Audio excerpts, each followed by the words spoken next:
नमस्कार, मैं रविश कुमार। सोमवार को दिल्ली में जो लोग शराब खरीद कर लाए थे वो मंगलवार को खुश हो सकते हैं कि उन्होंने 70% कम दाम में शराब खरीदी, छूट में, क्योंकि मंगलवार से दिल्ली में शराब 70% महंगी हो गई। तेलंगाना ने भी शराब की कीमतों में 50% से अधिक की वृद्धि करने का फैसला किया है। कर्नाटक में सोमवार को 48 करोड़ की शराब बिक गई। जैसा कि मशहूर गजल गायक जगजीत सिंह ने अपनी एक मशहूर गजल में गाया है, तुम अपना कारोबार करो, मैं नशे में हूं। बैशाख 15 मंगलवार, शाके 1942, विक्रम संवत 2077 और ईस्वी सन 2020 5 मई। भारत की राजधानी यानी विश्वगुरु भारत की आत्मा, वो आत्म केंद्रित शहर दिल्ली, यहाँ के कृष्णा नगर नामक मोहल्ले के ये नागरिक सिर्फ शराब के लिए लाइन में नहीं लगे हैं। कोरोना संकट में सूखती अर्थव्यवस्था की मुरझाई जड़ों में पैसा भी डाल रहे हैं। तभी तो इनके योगदान को महत्वपूर्ण जान नागरिक ने जमीन से ही पुष्प वर्षा की योजना बनाई है। ये मामूली दृश्य नहीं है। पीने वालों को शराबी नशेड़ी बोलकर जाने क्या क्या कहा गया, उन्हें कितना अपमानित किया गया। किसने सोचा था कि शराब पीने वालों पर फूल बरसाएंगे। यह महान दृश्य ऐतिहासिक व भारतीय है। कोरोना काल का सबसे मौलिक दृश्य है। मेरी आंखें नम हो गई हैं, तुम अपना कारोबार करो, मैं नशे में हूं। महान जगजीत सिंह की यह लाइन मंत्र की तरह गूंजती चली जा रही है। आज जब यह व्यक्ति पुष्प वर्षा कर उन्हें सम्मानित कर रहा है, शराब पीने की पाश्चात्य संस्कृति जम्बू द्वीपीय अर्थात भारतीय हो रही है। बक्सा भर शराब लेकर जाने का सुख तुम क्या जानो रमेश बाबू। अब इस वीडियो को देखिए। देह से दूरी के लिए बनाए इस गोले में खड़े लोग भले सावधान की मुद्रा में नहीं हैं, मगर कोरोना से सावधान प्रतीत होते हैं। पीने का अपना अपना कल्चर होता है। पल में महान दृश्य कब बदल जाए पता नहीं होता है। जैसे वाइन शॉप के बाहर लोग कितनी शांति से उस अल्कोहल को लेने आए हैं जिससे सैनिटाइजर भी बनता है। मास्क ने इतनी सुविधा तो दी है कि चेहरा ढककर आप दिन में लाइन लग सकते हैं। मॉर्निंग शो की लाइन में पकड़े जाने का डर 2020 की स्मृतियों से हमेशा के लिए गायब हो चुका है। तभी लाठी चार्ज की रूटीन घटना के कारण लाइन में लोग भागने लगते हैं। याद रखिएगा, लाइन में जान नहीं बचती है, जान बचाने के लिए लाइन तोड़कर भागना पड़ता है। आहा, हे महान कवि वर्ड्सवर्थ, हे महान कवि कालिदास, हे महान कवि रघुवीर सहाय, आप भी कुछ कहेंगे या सारा रविश कुमार कहेगा? सूरज निकलने से पहले लोग शराब के लिए निकल पड़े हैं। आह, आहा, ओहो।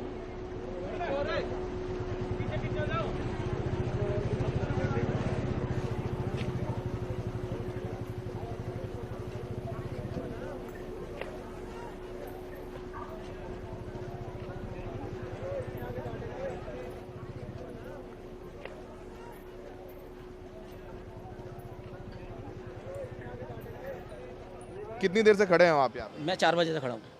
सुबह 4 बजे से? हाँ जी। शराब महंगी हो गई है 70 रुपए, 70%। तो लग नहीं रहा है कि महंगी हो गई, खरीद पाए? महंगी हो गई, लेकिन बाद में इन्होंने वो लगाया ना, यहाँ पे स्लिप लगाई है, सुबह लगाई स्लिप। गलत काम करा सरकार ने। एक तो शराब मिल नहीं रही, ऊपर से और महंगी कर दी।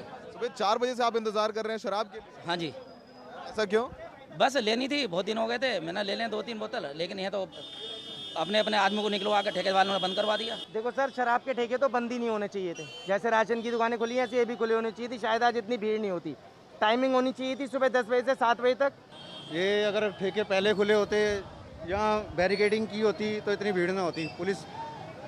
पुलिस अगर प्रशासन अगर इनको 10-10 आदमी करके आगे भेजती तो इतनी भीड़ नहीं होती। भारत में कोरोना का संकट नए नए महान और भव्यतम दृश्यों की रचना कर रहा है। आजकल जब भी कोई संकट राष्ट्रीय घोषित होता है, योगदान महत्वपूर्ण हो जाता है। देहदान से भी बड़ा हो चुका है योगदान। अगर आप योगदान करते हुए पाए गए तो आपकी शान में मुमकिन है कि बैंड बाजा बजवाया जाएगा।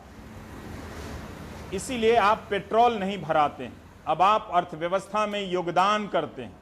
आप ज्यादा योगदान कर सकें इसलिए दिल्ली सरकार ने आपके लिए डीजल 7 रुपए 10 पैसे और पेट्रोल 1 रुपए 67 पैसे महंगा कर दिया है। दुनिया के बाजारों में कच्चा तेल पानी हो गया, दिल्ली के बाजार में डीजल पेट्रोल ने अपनी खोई हैसियत बचा ली है, अपना दाम बढ़ा लिया है।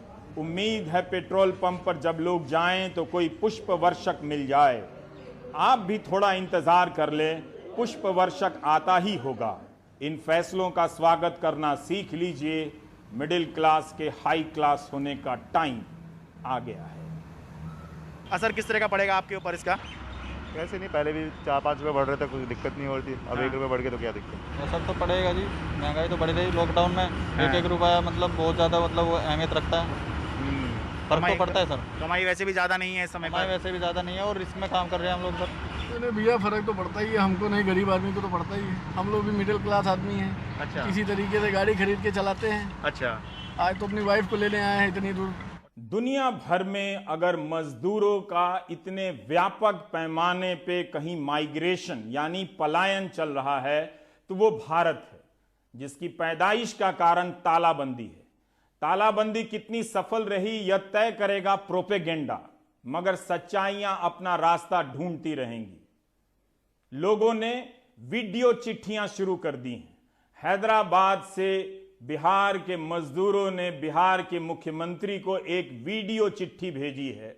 वो चिट्ठी उमा सुधीर के जरिए हम तक पहुंची है, लेकिन मजदूरों ने जो सीखा है वो कायदा इस चिट्ठी में नहीं भूले। भले ही सरकारों ने जो सीखा था लोगों की सेवा करने का, वो भूल चुकी है। इसलिए इस वीडियो चिट्ठी में मजदूरों ने अपनी बात सेवा में माननीय मुख्यमंत्री नीतीश कुमार की औपचारिकता से शुरू की है।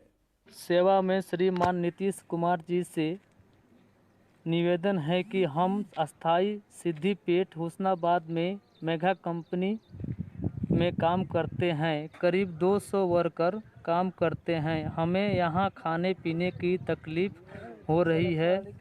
यहाँ पर हमारी कोई मदद और कोई सुनवाई नहीं कर रही है। पुलिस प्रशासन से भी हमने हेल्प करने की मदद चाहा, लेकिन वो लोग भी हमें मदद नहीं कर रहे हैं। कृपया, हम बहुत तकलीफ़ में हैं। हमारे नीतीश जी से सर्व निवेदन है कि हमारे फंसे लोगों को हेल्प करें, हमें घर जाने का प्रबंध करें और मदद करें। हमारी विनती है, कृपया हम लोग को ये मुसीबत से बाहर निकालें। कृपया हमारे हेल्प करें। हमारे सभी वर्कर के तरफ से विनती है माननीय नीतीश कुमार जी से। एक धारणा फैलाई गई है कि जो लोग शराब की दुकानों के बाहर लाइनों में लगे हैं ये वही मजदूर हैं जो कल तक खुद को लाचार बता रहे थे और जिनके पास लौटने के लिए टिकट के पैसे नहीं हैं। ये धारणा सही नहीं है। लाइन में लगने वालों का क्लास अलग है और घर जाने वालों की लाइन में लगने वालों का क्लास अलग है। मीडिया ने भले ही एक ही चश्मा सबके लिए बना लिया है, मगर मजदूर जानते हैं कि उनकी लाइन अलग है। जिस तालाबंदी का मकसद ये था कि जो जहां है वहां रुक जाए, इस तालाबंदी ने नतीजा ये पाया कि जो जहां है वहीं से चलना शुरू हो जाए। हम कर्नाटक की खदान में, संगमरमर की खदान में काम करने वाले मजदूरों की व्यथा आप तक लाना चाहते हैं। 1,60,000 रुपए हैं। 2000 और 500 के नोट को देखिए, 1 लाख से अधिक मजदूरों ने अपनी जेब से निकाला है ताकि कर्नाटक के कोप्पल से मध्य प्रदेश के शिवपुरी और मुरैना का सफर तय कर सकें। और ये पैसा उनका ही है, इसलिए उन्होंने अपने मोबाइल से वीडियो भी बना डाला है। ये सरकार का छापा हुआ है मगर सरकार का दिया हुआ नहीं। एक आदमी ने बस के लिए 5,000 रुपए किराए पर दिए हैं। सफर 1600 किलोमीटर का 3 बसें किराए पर लेकर निकले हैं।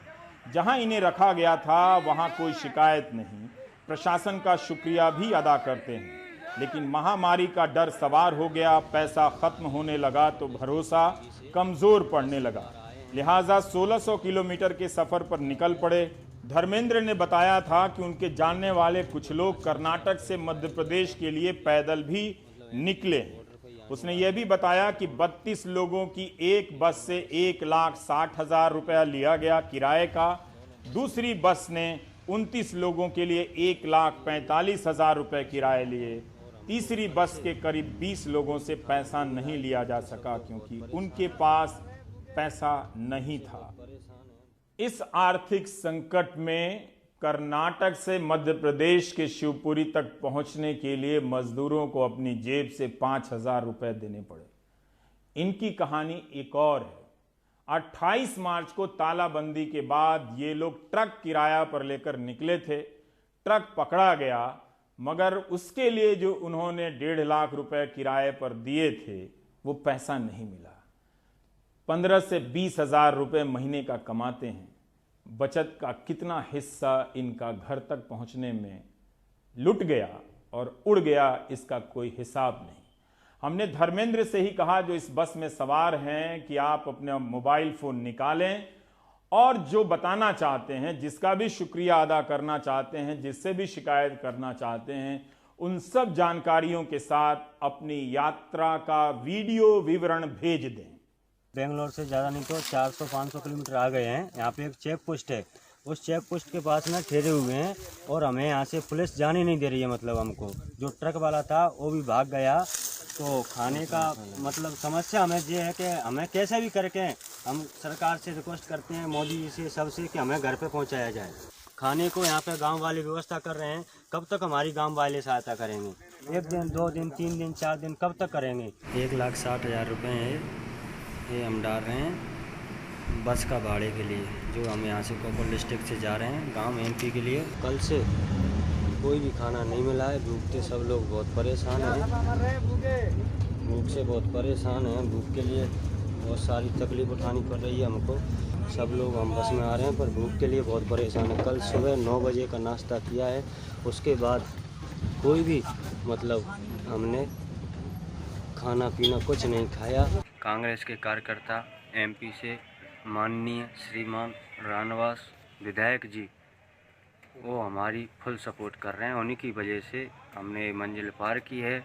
40 दिन पहले तालाबंदी के समय सरकार और सरकारें जिस तरह से आश्वस्त थीं, अब उनका भरोसा धीरे धीरे कमजोर होने लगा है, खासकर अर्थव्यवस्था की चरमराती हुई स्थितियों के कारण। लेकिन ऐसी बात नहीं है कि कोरोना महामारी ने अपनी गति, अपना प्रसार रोक दिया है। 5 मई की सुबह जो 9 बजे के ठीक पहले बुलेटिन आती है, उसका जो डेटा है वो चिंता में डालने वाला है। पिछले 24 घंटे में इतनी ज्यादा मरीजों की संख्या पिछले 40 दिनों में कभी भी नहीं बढ़ी। 3900 से ज्यादा नए मरीज सामने आए हैं। इसलिए सावधानियों में अगर आपने लापरवाही की तो जिंदगी आपकी दांव पर लगेगी। सरकार को फिर भी टैक्स मिल जाएंगे, शराब की दुकान खुल गई है। 24 घंटे में 195 लोगों की मौत कोविड-19 से हुई है। यह भी अब तक का सबसे बड़ा आंकड़ा है। इसके पहले 24 घंटे में मरने वालों की संख्या अधिक से अधिक 83 तक ही पहुंची थी।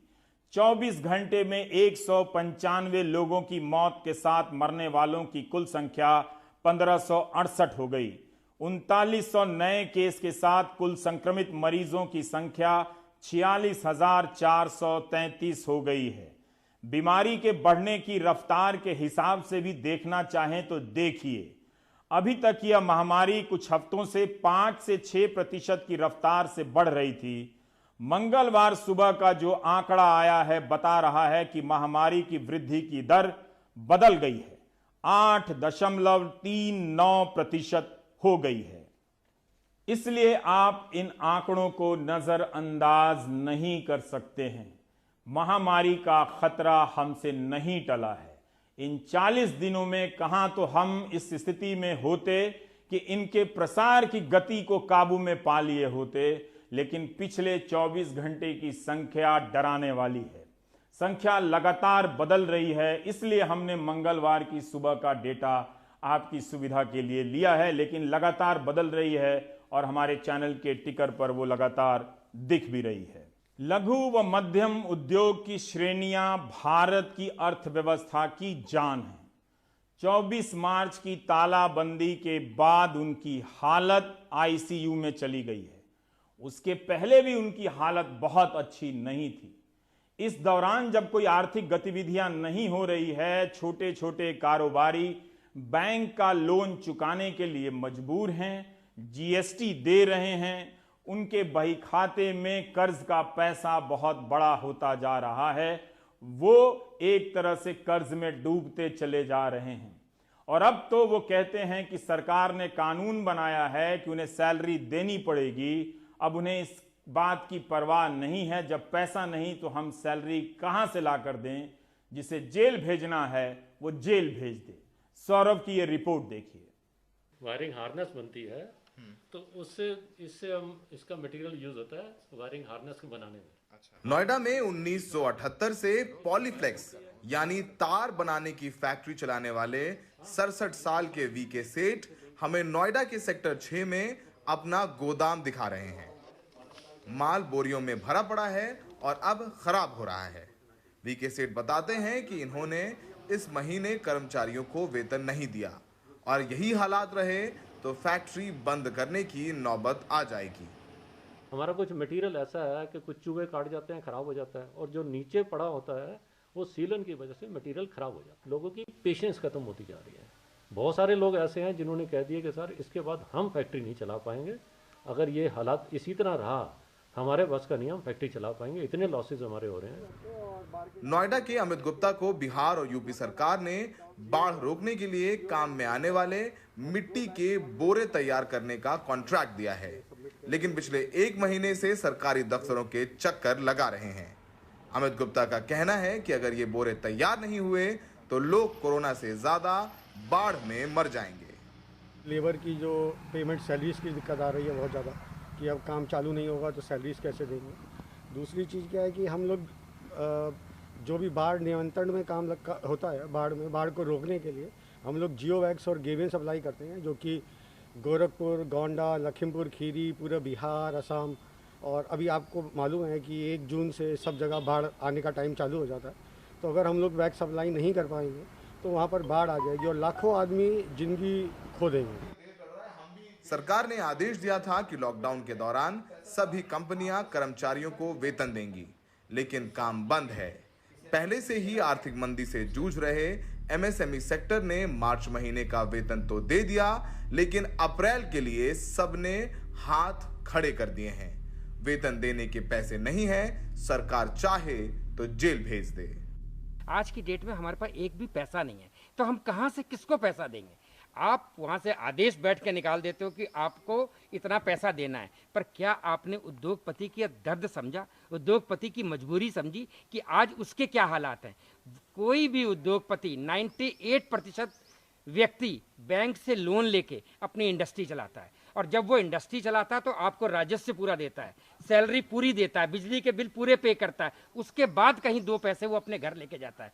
आज लॉकडाउन के चक्कर में भी उसके ऊपर ब्याज बैंकों का चल रहा है। आपने डेफर करवा दिया, आपने जीरो नहीं कराया। हमारी सरकार से बार बार ये मांग थी कि इसको जीरो करवाया जाए। नोएडा में अब 33% कर्मचारियों के साथ उद्योग चलाने की इजाजत है, लेकिन गाइडलाइन ऐसी हैं जिनमें फैक्ट्री चलाना मुश्किल है। जैसा नोएडा में दिल्ली या आसपास के शहरों से कर्मचारी काम पर नहीं आ सकते। जो नोएडा में हैं, उनके आने जाने की व्यवस्था भी इन निजी उद्योगों को ही करनी होगी। हमें अभी तक यही नहीं पता कि हमें कितने इंडस्ट्री के किसी एंटरप्रेन्योर को कितने श्रमिक वहाँ पर हमें कहाँ अप्लाई करना है, कहाँ से हमको पास मिलेंगे। क्या दिल्ली में जो हमारे श्रमिक रह रहे हैं वो उनको आने के लिए परमिट होगा? जो फरीदाबाद में हमारा मैनेजरियल स्टाफ रह रहा है, क्या उनको यहाँ पर आना इजी रहेगा? अभी बहुत सारी चीज़ें हैं कि जो शायद हमें नहीं पता है।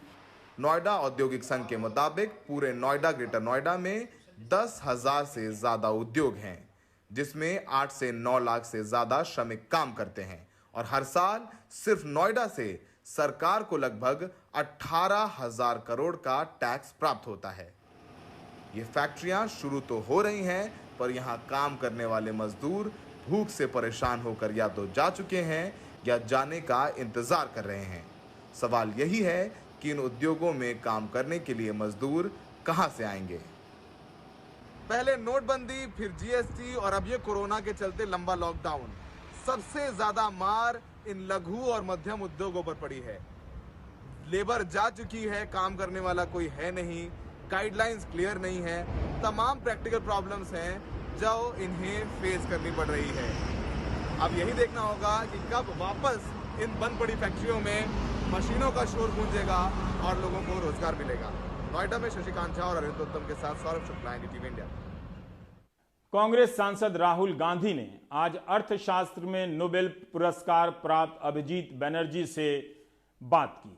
अभिजीत बनर्जी ने इस बातचीत में बताया कि सरकार को लघु व मध्यम उद्योगों को बचाने के लिए क्या करना चाहिए। एक सुझाव निकलकर आया है कि एक क्वार्टर यानी एक तिमाही यानी 3 महीने का लोन माफ कर देना चाहिए, वो हिस्सा सरकार को देना चाहिए, वरना गली गली में अच्छे खासे लोग बेरोजगार होते हुए आपको नजर आएंगे। So we could do a bit more than that so that you don't actually have to pay for a quarter where you never pay. It's not just a matter of rescheduling it, just permanently cancel it. We could do that, but beyond that, I think it's not clear that targeting the MSME sector is the right channel. It's more reviving demand, giving money in the hands of everybody so that they go buy in the stores or they buy consumer goods. The MSME sector produces a bunch of stuff that people will want. आपने सुना होगा कि बार बार ये चेतावनी दी जाती है कि corona का प्रसार ना हो, इसके लिए अपने हाथ साफ रखें और साबुन से या सैनिटाइजर से इसे 20 सेकंड तक आप इसे धोएं ताकि जो वायरस है, विषाणु है, वो हाथ से निकल जाए। पर क्या सबके लिए पानी है? इसी महामारी के बीच में तापमान भी बढ़ता जा रहा है। देश के कई इलाकों में पानी का संकट पैदा होना शुरू हो गया है, जिस तरफ हमारा अभी ध्यान नहीं गया है। जो लोग सिर्फ शराब की दुकानों के बाहर लगी लाइनों को दिखा रहे हैं, उन्हें ये लाइन भी अब दिखानी पड़ेगी कि आम आदमी उस पानी को लाने के लिए अभी से ही 3-3 किलोमीटर की यात्राएं शुरू कर चुका है।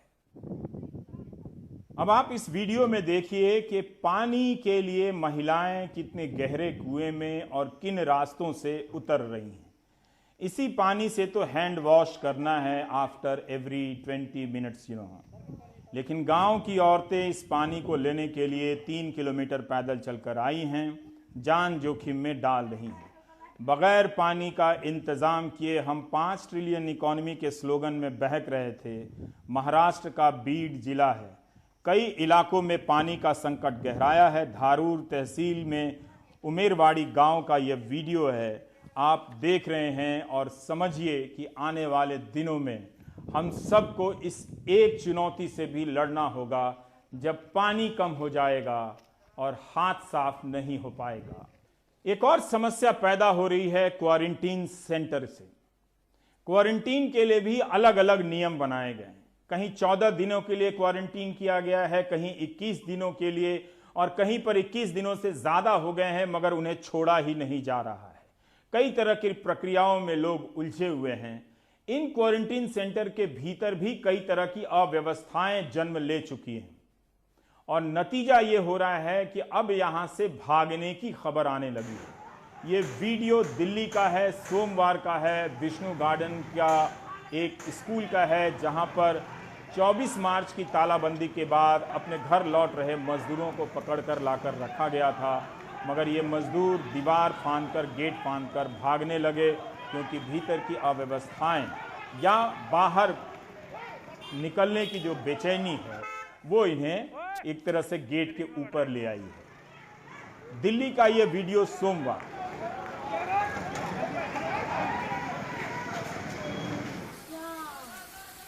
अब दूसरा वीडियो बिहार के कटिहार के ऋषि भवन क्वारंटीन सेंटर का है। आप देखिए कि किस तरह से पीछे के रास्ते से लोग उतर रहे हैं, खिड़कियों के रास्ते से दीवारें फांदकर गलियों में भाग रहे हैं। स्थानीय लोगों ने ये वीडियो बनाकर हम तक पहुंचाया है। और यही नहीं, भीतर खाने पीने के इंतजाम इतने खराब हैं कि मददगार गली के रास्ते में खड़े होकर खिड़कियों से खाने को उछाल रहे हैं और एक कैदी की तरह से जो लोग हैं वो हाथ बाहर निकालकर कैच कर रहे हैं, बिहार की भाषा में लोक रहे हैं। ये लोक लिया गया है खाना जो आपके दृश्य पर आप देख रहे हैं। तो ये भी एक संकट है जो हम सब के लिए चुनौती बनकर सामने आ रहा है कि अगर क्वारंटीन सेंटर को भी हम बेहतर नहीं कर पा रहे हैं तो सोचिए कि इन 40 दिनों में हमने क्या पाया। क्या हमने अपनी इन व्यवस्थाओं को लड़ने लायक बनाया, या फिर जैसा कि कहा जाता है प्रोपेगेंडा की भी एक सीमा होती है, उसकी भी ऊर्जा खत्म हो जाती है।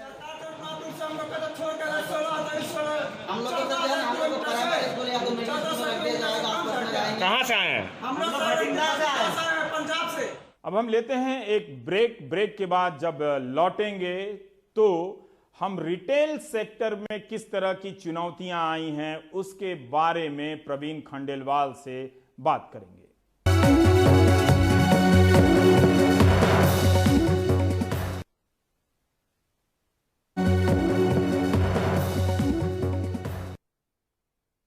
Confederation of all India traders CAIT ने कहा है कि 40 दिनों की तालाबंदी के कारण रिटेल सेक्टर को 5.5 लाख करोड़ का नुकसान हुआ है। 7 करोड़ लोग भारत भर में रिटेल सेक्टर से जुड़े हुए हैं। प्रवीण खंडेलवाल जो इसके नेता हैं, उनका कहना है कि इस संकट के कारण आने वाले कुछ महीनों में 1.5 लाख लोगों को हमेशा के लिए अपनी दुकानें बंद करनी पड़ेगी, उन्हें किसी और धंधे या गरीबी रेखा से नीचे जाना होगा। प्रवीण खंडेलवाल हमारे साथ हैं। प्रवीण जी, आपका स्वागत है। मेरा पहला सवाल यही है कि जो 5.5 लाख करोड़ का नुकसान आप बता रहे हैं, तो उन बड़ी संख्या के नीचे जो व्यापारी लोग हैं अलग अलग, वो किस तरह की परिस्थितियों में घिर गए हैं? मैं ये फीडबैक आपसे जानना चाहता हूं। 2-4 किस्सों के जरिए बताइए कि किस तरह का उसको दिक्कतें आई हैं। रवीश जी, समस्या एक हो तो मैं आपको गिनाऊं, इतनी समस्या है। मैं आपको कुछ उनमें से मोटी समस्याएं बताता हूं कि पहली समस्या तो ये है कि हमारे प्रतिष्ठान बंद है, लेकिन सरकारों ने हमको आदेश दिया कि हमें अपने कर्मचारी का वेतन उसको देना पड़ेगा, वो काम पर तो आएगा नहीं। तो किसी भी तरीके से हमारे व्यापारियों ने मार्च का तो वेतन का भुगतान कर दिया, लेकिन अप्रैल का भुगतान हम कैसे करेंगे, ये हमारे सामने एक बड़ा विषय है। क्योंकि हमारा जो व्यापार में इनफ्लो था वो बंद हो गया और आउटफ्लो चालू है, तो व्यापार कैसे चलेगा? ये तो पहला विषय हुआ। दूसरा हमारे जो अकाउंट है बैंकों के साथ में, जिस पर हमने लोन लिया हुआ है, वो लोन की सरकार ने उसका इंटरेस्ट तो डेफर कर दिया, लेकिन फिर भी हम लोगों को लॉकडाउन के पीरियड में जो भी हमारे लोन लिए हुए हैं, या जो हमारा टर्म लोन अकाउंट है, या CC अकाउंट है, या OD अकाउंट है, उसमें जो इंटरेस्ट पड़ेगा वो इंटरेस्ट हमको बैंकों को देना पड़ेगा। ये ठीक है कि आज हमें नहीं देना पड़ रहा है, सरकार ने उसको डेफर कर दिया, लेकिन उस इंटरेस्ट का बोझ हमारे ऊपर पड़ेगा। इसके साथ साथ हमारे कर्मचारियों को ESI और प्रोविडेंट फंड वो भी हमें अपने पास से देना पड़ेगा। ये अलग बात है कि हमारे व्यापार बंद है, लेकिन ESI और प्रोविडेंट फंड का खाता चालू है। इसके अतिरिक्त जो हमारे व्यापारियों की जो पेमेंट है वो बाजार के अंदर में अटकी हुई है। सरकार के जो सरकारी विभाग है, MSME एक्ट में एक प्रावधान है कि 45 दिनों के अंदर पेमेंट हो जानी चाहिए। देश के अनेक केंद्र सरकार के और राज्य सरकार के विभाग हैं जिनसे 45 दिन के 90 दिन में भी हमारे व्यापारियों को पैसे नहीं मिलते हैं। तो कुल मिलाकर के मैं ये देखूं, अगर मैं आपको मोटे शब्दों में बताऊं, तो हमारी दुकान बंद है, लेकिन हमारे ऊपर खर्चे का बोझ लगातार से जारी है। आखिर कैसे हमारे व्यापारी इन खर्चों का बोझ बर्दाश्त कर पाएंगे, ये एक बहुत बड़ा सवाल है। और इस सवाल को लेकर के बहुत व्यापारी डिप्रेशन में है, बहुत व्यापारी आशंकित है, हताश है और पूरी तरीके से निराश है। जैसे अभिजीत बैनर्जी जो नोबेल पुरस्कार विजेता हैं, उन्होंने कहा कि MSME के जितने भी लोग हैं उनका 3 महीने का 1 तिमाही का लोन माफ कर दिया जाए। आप कह रहे हैं कि इंटरेस्ट सिर्फ डेफर किया गया है, तो आज नहीं तो कल देना ही पड़ेगा। यानी जब तालाबंदी खुलेगी, अर्थव्यवस्था कब दौड़ेगी और उस तरह से रवानगी में आएगी, तब आप उतना डबल कमाएंगे, तभी आप दे पाएंगे। तो मैं ये जानना चाहता हूं कि क्या आपकी सरकार से कोई बात हुई है? लग रहा है कि सरकार आपके लोन माफ करेगी। क्या आप इस दौरान जीएसटी भी चुका रहे हैं? क्या आप लोग इस तरह से अपनी मशीन या तरह तरह की चीजों पे, या जो बिजली का बिल होता है, जो फिक्स्ड बिजली का बिल होता है, वो सब भी चुका रहे हैं? इनमें रियायतों की मांग की है आपने? निश्चित रूप से हमने सरकार से ये कहा है कि जिस प्रकार से सरकार ने अन्य वर्गों को आर्थिक पैकेज दिया है, सरकार को व्यापारियों के लिए भी एक आर्थिक पैकेज दिया जाना चाहिए। और रवि जी, इसमें जो बहुत महत्वपूर्ण विषय है कि जब भी लॉकडाउन खुलेगा तब हमारे व्यापारियों के पास वर्किंग कैपिटल नहीं होगा, और अगर वर्किंग कैपिटल नहीं होगा तो हम अपनी दुकानें कैसे चला पाएंगे? क्योंकि जो हमारे व्यापार का जो अमूमन पेमेंट है वो किसी भी हालत में 60 दिन से पहले वो आएगा नहीं, और अगर वो नहीं आएगा तो 60 दिन तक हम किस तरीके से अपने व्यापार को चलाएंगे, पुनर्जीवित करेंगे? उसके लिए यदि सरकार की तरफ से हमको सहारा नहीं मिला तो मुझे इस बात का भय है कि लगभग 20% व्यापारी अपना व्यापार बंद करने के लिए मजबूर हो जाएंगे, और लगभग 10% व्यापारी जो उन 20% पर आश्रित है वो भी अपना व्यापार बंद करने पर मजबूर हो जाएंगे। कुल मिलाकर के यदि 7 करोड़ व्यापारियों में से लगभग 1.5 करोड़ व्यापारी यदि अपना व्यापार बंद कर देंगे तो जहां ये रिटेल व्यापार को बहुत बड़ा धक्का पहुंचेगा, वहां दूसरी ओर सरकार की जो अर्थव्यवस्था है, क्योंकि अर्थव्यवस्था की धुरी आमतौर पर व्यापारी माना जाता है, और मार्केट में जो लिक्विडिटी होती है कैश की, वो व्यापारियों के माध्यम से होती है, तो उसका बहुत बड़ा असर अर्थव्यवस्था पर भी पड़ेगा। तो प्रवीण जी, हमने सरकार से ये निवेदन किया है, हमने आग्रह किया है कि अब सही समय है जब व्यापारियों को एक आर्थिक पैकेज देना चाहिए। हम भी समझते हैं कि सरकार की अपनी मजबूरियां हैं, राज्य सरकार की अपनी मजबूरियां हैं, उनके भी फाइनेंशियल सोर्सेज बंद हुए हैं, लेकिन फिर भी हम भीख नहीं मांग रहे, हम व्यापारिक सुरक्षा मांग रहे हैं, और सरकार को हमारी हैंड होल्डिंग करनी चाहिए। एक बात बताएं, किसानों को किसान सम्मान योजना के तहत 2-2 हजार रुपए मिलते थे, तो 6,000 रुपए चले गए, उनके 2,000 रुपए दे दिया गया अप्रैल का। आप लोगों का भी तो कुछ घोषणा हुई थी कि व्यापारियों को 2,000 का पेंशन मिलेगा, तो वो पैसा गया है, मिल रहा है किसी को? देखिए रवि जी, एक तो पहली बात ये है कि उस पेंशन में बहुत कम लोग जुड़े हैं, क्योंकि उस पेंशन में एक प्रावधान ये है कि वो पेंशन केवल 40 साल तक की आयु के लोगों को मिलेगी, वो भी 3,000 रुपए मिलेंगे, और वो भी आज से 20 साल बाद मिलेंगे। सवाल ये है कि 40 से लेकर के 60 साल की आयु के जो लोग हैं उनको पेंशन फिलहाल नहीं मिलेगी, क्योंकि जो आज 40 साल का है उसको 20 साल बाद जब वो 60 साल की उम्र का हो जाएगा तब उसको पेंशन मिलेगी। तो ये पेंशन के कोई मायने नहीं है फिलहाल। और हेडलाइन बड़ी बन जाती है, मायने कैसे नहीं है, हेडलाइन बड़ी बन जाती है कि देश के व्यापारियों को 3,000 रुपया पेंशन दिया गया है। मुझे एक बात बताइए प्रवीण जी, मैं समझता हूं कि बहुत सारी अभी जो आपने कहा कि आपके पास बहुत सारे कर्मचारी होते हैं, इस 7 करोड़ जो व्यापार है रिटेल सेक्टर में, उनकी ईएसआई का पैसा आप नहीं दे पाएंगे, उनकी सैलरी नहीं दे पाएंगे, लेकिन नियम तो यह है कि कानूनी कार्रवाई होगी। तो अगर आप लोगों के खिलाफ आपराधिक मामले दर्ज होने लगे तो? नहीं, देखिए मुझे लगता है कि सरकार भी कहीं ना कहीं इस बात को समझेगी। सरकार भी, मैं नहीं समझता कि हमारी सरकार इतनी असंवेदनशील है कि वो हमारी मजबूरियों को नहीं समझेगी। वास्तव में आप मुझे बताएं रवीश जी, यदि 1 महीने आपको पैसा ना मिले और उसके बाद आपसे कहा जाए कि आपके घर के अंदर जो नौकर है, आपका ड्राइवर है, आपके जो और लोग हैं, उनको आपको तनख्वाह देनी पड़ेगी, तो आप कहाँ से देंगे तनख्वाह? अरे ठीक है, चलिए 1 महीना दे देंगे, लेकिन दूसरा महीना आप क्या करेंगे? हमने सरकार के आदेश का पालन करते हुए अपने सभी कर्मचारियों को तनख्वाह दी है मार्च महीने की, लेकिन अब पूरे देश से मेरे पास में मैसेज आ रहे हैं कि अप्रैल महीने की तनख्वाह कहां से दें, हमारे पास में पैसे नहीं है। तो सवाल ये उठता है इसका मतलब ये हुआ प्रवीण जी, अगर आप बता सकें तो कितने लोग इसमें आप लोगों से सैलरी पाते हैं, कितना असर पड़ेगा अगर आप अप्रैल में सैलरी ना दे पाएं, और वो लोग किस लेवल के लोग हैं जिससे हमें अंदाजा हो सके कि अगर आप में सैलरी देने की क्षमता नहीं है, आपने नहीं दी, तो समाज के निचले तबके में या बीच के तबके में किस तरह की तबाही आएगी? रवीश जी, जैसा मैं आपसे लगातार आग्रह कर रहा हूं, आपको मैं बता भी रहा हूं कि हमारे आय के साधन बहुत सीमित हो गए हैं।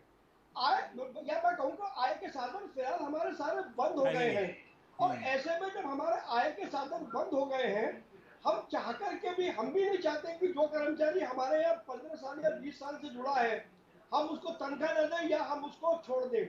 लेकिन मुझे लगता है कि जैसे पहले सरकार ने कहा था कि उनको पैसे दिए जाएं, अब सरकार को या तो उस तनख्वाह के अंदर हमको सब्सिडी देनी चाहिए, अन्यथा सरकार को ये कहना चाहिए कि भाई आप पूरी तनख्वाह की बजाय, क्योंकि वो पूरे महीने वो घर पर बैठे हैं, तो उनको आप उनके गुजारे बसर के लिए जो उचित परसेंटेज लगती है वो परसेंटेज आप दे दें। वहां तक तो देखिए हम बोझ भुगत रहेंगे, लेकिन यदि 100% बोझ यदि मेरे कंधे पे डाला जाएगा। आप ये कह रहे हैं कि इसके लिए सरकार को अपने नियम बदलने पड़ेंगे, आदेश में बदलाव करना पड़ेगा। देखिए मुझे, आप ऐसे नहीं कर सकते। देखिए रवीश जी, सरकार समय की ये मांग है कि, और मैं मानता हूं कि सरकार ने जब ये आदेश दिया था उस समय परिस्थितियां बहुत विकट थी, और ये भी बात सही है कि कोई व्यक्ति को, चाहे वो हमारा कर्मचारी क्यों ना हो, उसको उसके परिवार को पोषित करना हमारी जिम्मेदारी है।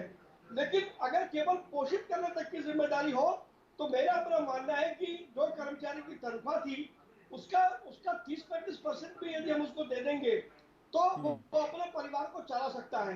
तो बजाय 100% तनख्वाह देने के, अगर 30-35% तनख्वाह हमको कही जाए तो शायद उस बोझ को हम बर्दाश्त कर लेंगे। और अगर एक आखिरी सवाल है कि क्या आप लोग जीएसटी देते हैं? एक व्यापारी ने पटना से लिखा था कि उनकी 20 लाख कुछ इस तरह से जीएसटी हो जाती है, दुकानें बंद हैं। मैं समझ नहीं पाया, इस लाइन का उत्तर विशेषज्ञ नहीं हूं। और किसी ने लिखा कि उनका बिजली बिल जो है वो फिक्स है, 2 लाख रुपए का कमर्शियल, वो देना ही देना पड़ता है जबकि सब कुछ बंद है। तो इन सब चीजों में भी रियायतें चाहिए आपको सरकार से? देखिए, हमारे सुझाव पर केंद्र सरकार ने राज्य सरकारों को ये कहा था कि वो जो बिजली के फिक्स चार्जेस है, पानी के जो फिक्स चार्जेस है, उनको फिलहाल खत्म कर दें और जो एक्चुअल कंजम्पशन है उस पर लिया जाए। कुछ राज्यों ने उस पर अमल किया, लेकिन बाकी राज्यों ने उसके ऊपर अमल नहीं किया। तो मुझे लगता है कि इस मामले में केंद्र और राज्य सरकार दोनों को मिलकर के निर्णय लेना होगा। और ये बड़ी वाजिब बात है कि जब मैं मीटर यूज ही नहीं कर रहा तो मुझ पर फिक्स चार्जेस किस बात के लगाए जाए? तो ऐसे बड़े सवाल है। और रवीश जी, मैं ये कहना चाहता हूँ कि जब अकाल पड़ता है तो देश में किसानों की मदद की जाती है। आज कोरोना देश के व्यापारियों के लिए किसी भी प्रकार से अकाल से कम नहीं है। तो आज व्यापारी केंद्र सरकार और राज्य सरकार की तरफ देख रहे हैं, और केंद्र सरकार और राज्य सरकार दोनों को व्यापारियों की हैंड होल्डिंग करनी चाहिए, तभी हम अपने व्यापार को सुरक्षित रख पाएंगे। जी, बहुत बहुत शुक्रिया प्रवीण खंडेलवाल। व्यापारियों के पक्ष में उनके भीतर किस तरह की समस्याएं उभर रही हैं, क्या उम्मीदें हैं, क्या सरकार कर पाई है, इसके बारे में हमसे बता रहे हैं। इनसे बातचीत करके यही लग रहा है कि भले ही टेलीविज़न के न्यूज़ चैनलों के स्क्रीन से ये मुद्दा गायब हो, लेकिन देश के करोड़ों व्यापारी वर्ग के लोगों के बीच दिन रात परेशानी का सबब बना हुआ है कि कब उन्हें राहत दी जाएगी। उनकी स्थिति बहुत ही ज़्यादा खराब होती जा रही है। आप देख रहे थे प्राइम टाइम। बहुत बहुत शुक्रिया आप सभी का। नमस्कार।